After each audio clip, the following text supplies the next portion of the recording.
Olá, eu sou o Guilherme e nesse vídeo eu vou falar um pouco de uma biblioteca Flutter que eu criei e estou desenvolvendo e mantendo para fins dos meus próprios trabalhos, mas que se você acessar o pub.dev e encontrar ela, talvez não seja tão claro para você como é o funcionamento dela. Então, como é que funciona? Né? O nome da biblioteca é Flutter View Controller, já está no pubdev. Ela já está listada já. E basicamente é uma biblioteca que encapsula o comportamento do stateful widget, né, de um componente com estado. Eu vou fazer uma apresentação, né, vou fazer uma demonstração utilizando o aplicativo padrão. Eu tenho um projeto criado em Flutter aqui que foi aberto, foi criado agora, né? Acabei de criar aqui, estou com a telinha dele aqui, já tem os testes feitos aqui. Eu vou rodar, eu estou usando o Flutter Version Manager aqui para rodar os meus projetos. Vou rodar a aplicação no meu emulador, só para a gente deixar assim sincronizado. Vou limpando esses comentários aqui enquanto isso, e para mostrar qual que é a diferença básica assim, de um componente do Flutter, né, para um componente criado com esse padrão View Controller. Esse é o primeiro vídeo de uma série que eu vou postar relacionados a esse framework, para deixar bem detalhado cada processo e cada dificuldade que pode ter durante o desenvolvimento com ele. E como que eu sugiro que sejam as melhores formas. Já estou trabalhando com esse framework há cerca de pouco mais de 6 meses, né, em alguns projetos, tem dado muito certo. Então por isso que eu resolvi fazer esse vídeo, né, porque ele já está há um tempo também no pub.dev, mas é difícil as pessoas provavelmente entenderem o funcionamento sem um material adequado. Então eu estou tentando publicar esses vídeos aqui para a gente entender melhor como funciona. Eu vou colocar essa homepage num arquivo separado para a gente poder visualizar o que vai ser mudado da aplicação normal do Flutter para a aplicação com o Flutter View Controller.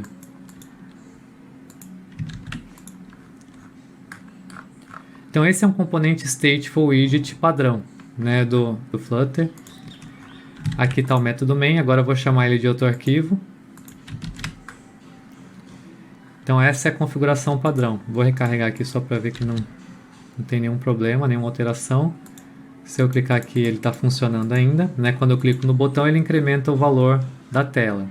Isso é feito por meio do setState, né? Ele tem uma função de incrementar, né? Para quem não está muito familiarizado com o Flutter, ainda está começando, então tem uma função de incrementar que executa o setState, incrementa o contador que é apresentado no texto.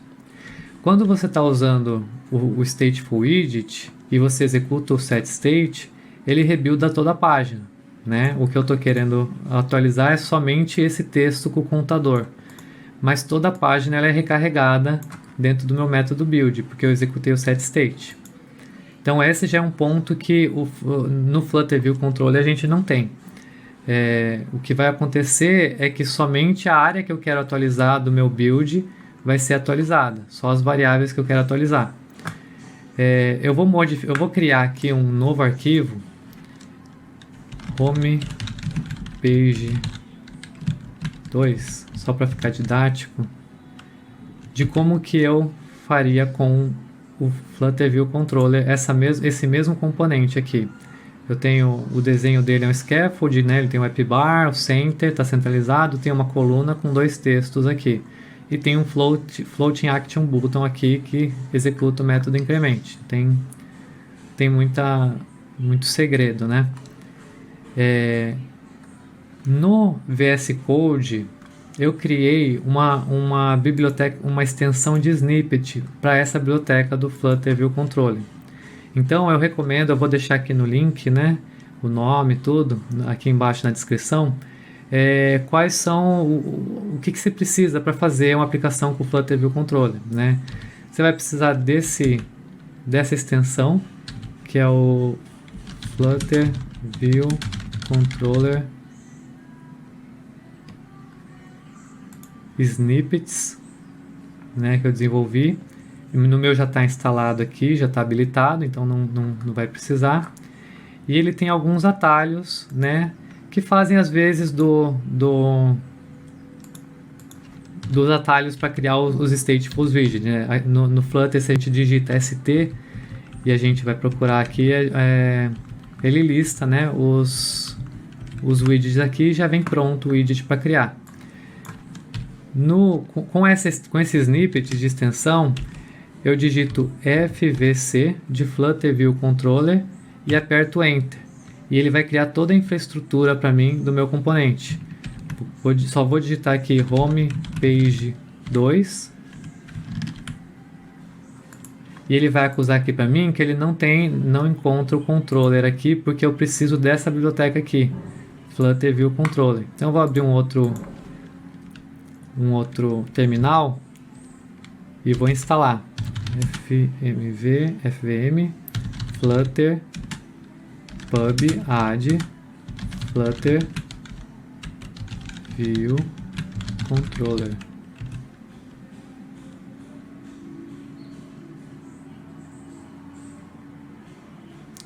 Agora que está instalado, ele já vai reconhecer e está tudo certo. Então são essas duas coisas que eu preciso. Eu preciso da biblioteca instalada, que é o Flutter View Controller, e com a extensão do VS Code fica muito mais fácil de criar toda a infraestrutura. Então aqui eu tenho o controller do meu componente e a classe do meu componente.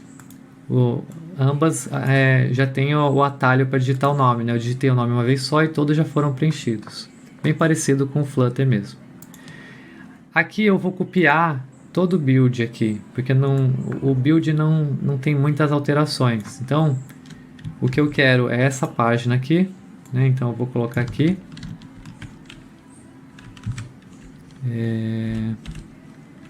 É isso. Aqui no lugar de widget agora, eu acesso o texto do controller, né? Esse título está sendo passado na homepage, né? E agora a gente vai trabalhar de outra forma com o Flutter View Controller. Eu vou deixar os meus dados no controller e vou deixar a apresentação na página.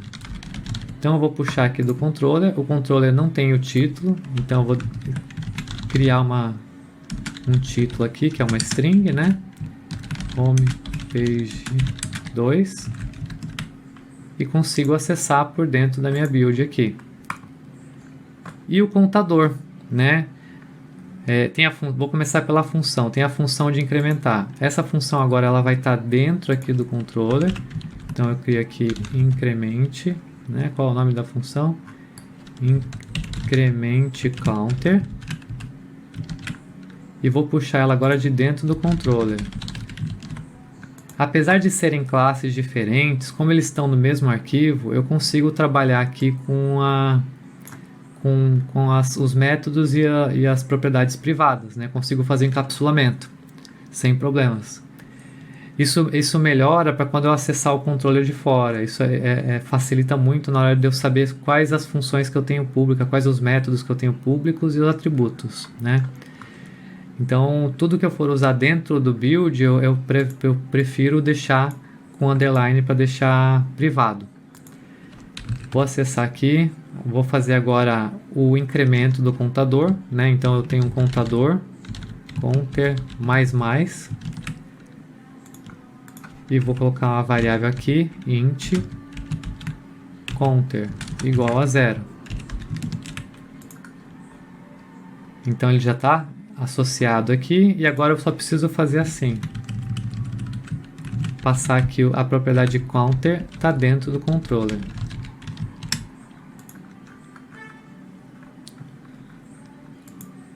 Vou fechar vou recarregar a página aqui para a gente fazer o teste. Eu tenho que chamar, lógico, né?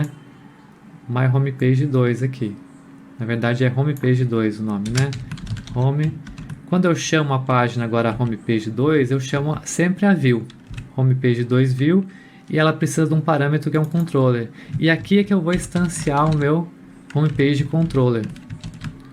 Então eu instancio os dois em conjunto.